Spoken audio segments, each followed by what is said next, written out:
Welcome back mga ka-home economics! For today's video, i-demonstrate ko sa inyo paano gagawin ng Swiss roll at buttercream frosting na naayon sa NCII assessment ng bread and pastry qualification. Ito po ay TESDA standards. Ingredients for butter: 170 grams cake flour, 100 grams white sugar, 7 pieces egg yolks, 7 grams baking powder, 1 teaspoon vanilla, 140 grams water, 50 grams corn oil or vegetable oil, 1 teaspoon cream of tartar. Yan po ay para sa ating nirang. 7 pieces egg whites, 70 grams white sugar. And para naman sa ating buttercream frosting, 100 grams white sugar, 225 grams butter, 1 teaspoon vanilla. And mas mainam po na i-separate natin yung mga ingredients para sa butter, ingredients para sa mirang, at ingredients para sa buttercream frosting para po hindi magkahalo-halo. And now, para sa ating procedures for butter, so in a bowl, mix natin lahat ng mga dry ingredients. And pagkatapos niyan, make a hole at the center at ilagay natin yung mga liquid ingredients. And we need to mix that from inward to outward.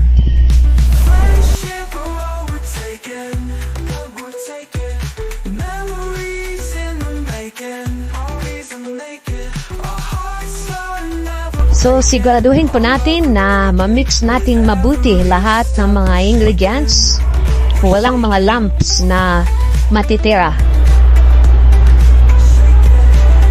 And para naman po sa ating mirang, so in a bowl, ilagay po natin ng egg whites at cream of tartar. So, i-beat natin gamit ang electric hand mixer. So, antayin po natin na magiging finer na po yung bubbles ng ating egg whites. Saka pa po natin idagdag yung sugar in a gradual manner. Dahan-dahan po yung pagdagdag natin sa sugar. So, kung inyo mapapansin, medyo malalaki pa po yung bubbles ng ating egg whites. So, antayin po natin na magiging finer na po yung bubbles ng ating egg whites.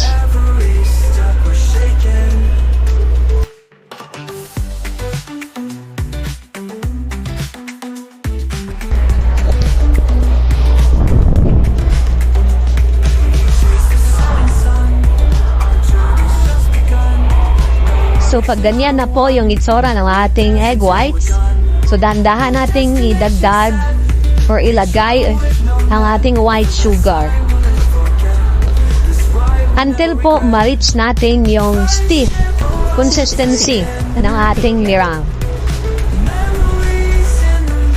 So, stiff na po yung consistency ng ating mirang. So, pagkatapos niyan, i-cut and fold natin doon sa ating first mixture, yung sa butter. So, kailangan ihalo natin ng mabuti.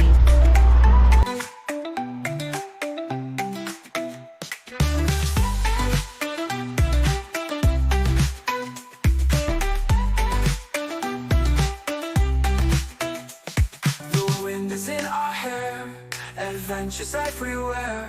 We don't have time to spare, just love and fun to share. Friendship, oh, we're taking, memories in the making, always in the making. Our hearts are never breaking, love will break it with every step we're shaking.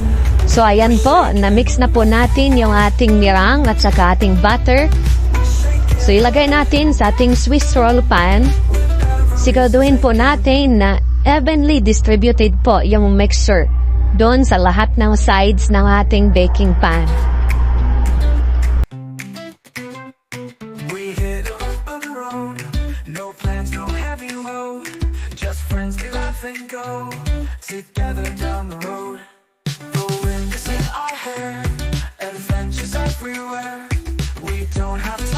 So siguraduhin po natin na naka-preheat na po yung ating oven. At dahil electric oven po yung ginamit ko, so 5 minutes po yung pag-preheat ko niyan. And i-bake natin for 15 to 20 minutes. And while waiting po, so gagawin natin yung ating buttercream frosting. So in a bowl, add po natin yung egg whites at saka white sugar.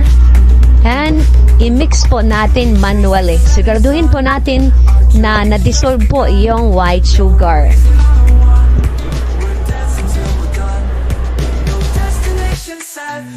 We travel with no net. The best time we'll never forget. This ride we'll never regret. Friendship, oh, we're taking. Memories in the making. Our hearts are never breaking. With every step we're shaking.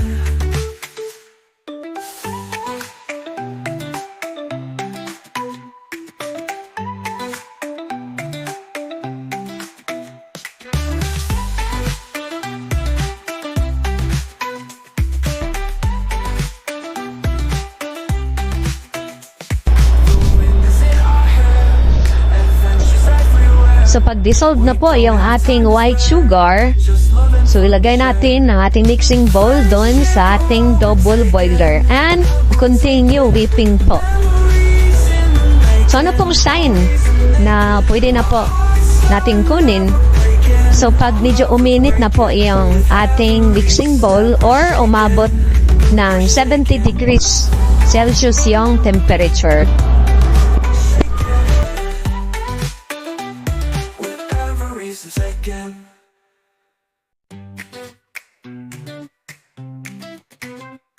We hit up the road, no plans, no heavy load, just friends we laugh and go.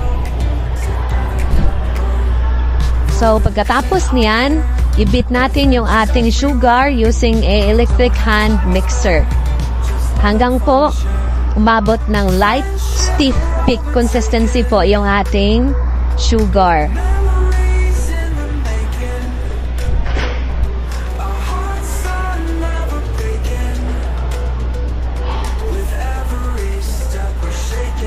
So pag ganyan na po yung itsura, idagdag natin yung ating butter.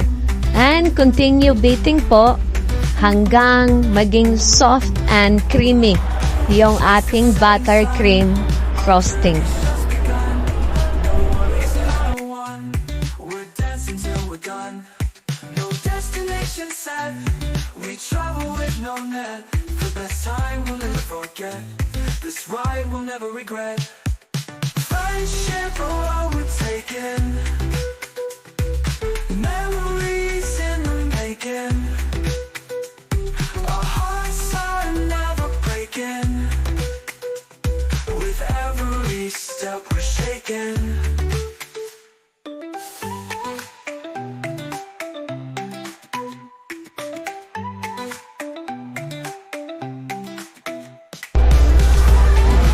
So yan na po yung ating buttercream frosting.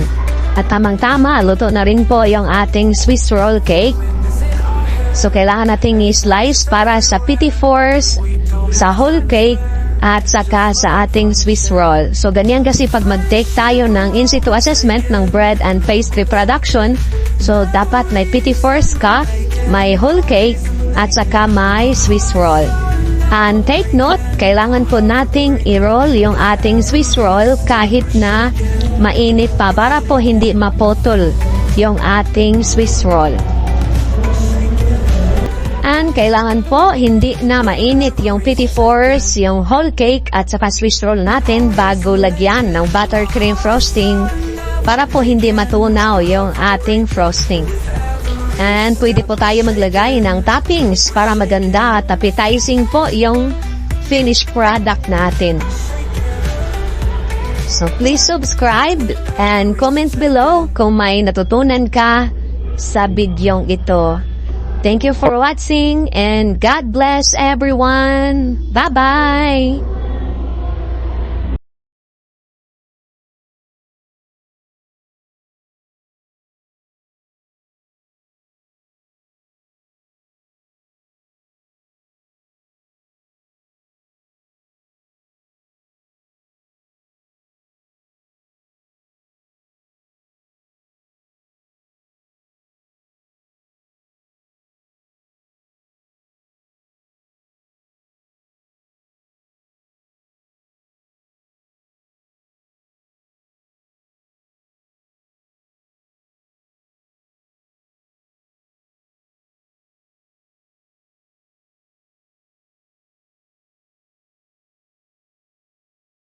Welcome back mga ka-home economics! For today's video, i-demonstrate ko sa inyo paano gagawin ang Swiss roll at buttercream frosting na naaayon sa in situ assessment ng bread and pastry qualification.